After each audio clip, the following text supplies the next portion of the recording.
গত 10 বছরে যত বিদ্যুৎ উৎপাদন করা হয়েছে তার প্রায় অর্ধেকই বেশি দামের তেল বিদ্যুৎ। এবার ডিজেল এবং ফার্নেস ওয়েল ভিত্তিক বিদ্যুৎ কেন্দ্র নির্মাণ করবে না সরকার।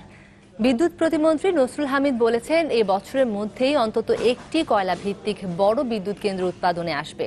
অন্যদিকে বিদ্যুৎ উন্নয়ন বোর্ড পিডিবি বলছে, কয়লা ভিত্তিক মেগা বিদ্যুৎ কেন্দ্রগুলো উৎপাদনে আসলে প্রয়োজন পড়বে না তরল জ্বালানির বিদ্যুতের।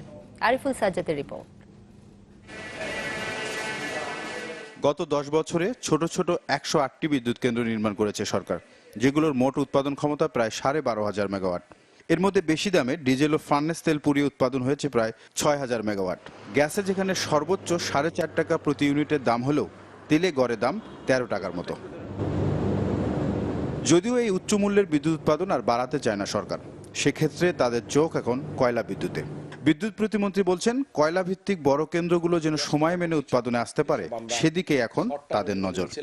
যত দ্রুত আমরা বড় প্রকল্পের কাছে যেতে পারবো আমাদের কোল বেস পাওয়ার প্ল্যান্টগুলো, তত আমাদের এফোর্ডেবল হবে। আমাদের পায়রা প্রজেক্টের অগ্রগতি খুবই ভালো, প্রায় 57% মতো আমাদের কমপ্লিট হয়ে গেছে। পায়রা প্রজেক্ট, মাথারবাড়ি প্রজেক্টও দ্রুততার সাথে চলছে, সেখানেও আমাদের অগ্রগতি ভালো। বিদ্যুৎ নিয়ে চাহিদার সাথে তাল মেলানোর বিষয়টি মোকাবেলা করতে হয় পিডিবির।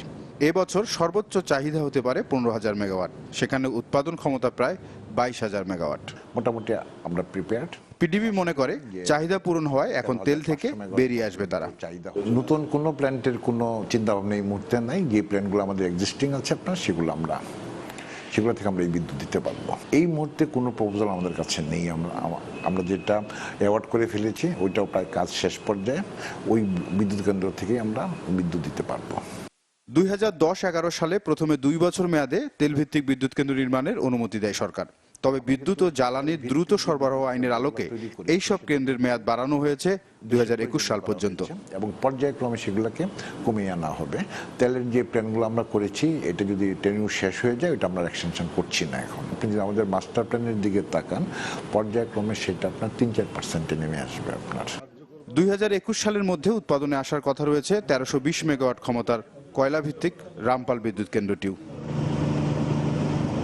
আরিফুল সাজ্জাদ, চ্যানেল 24, ঢাকা।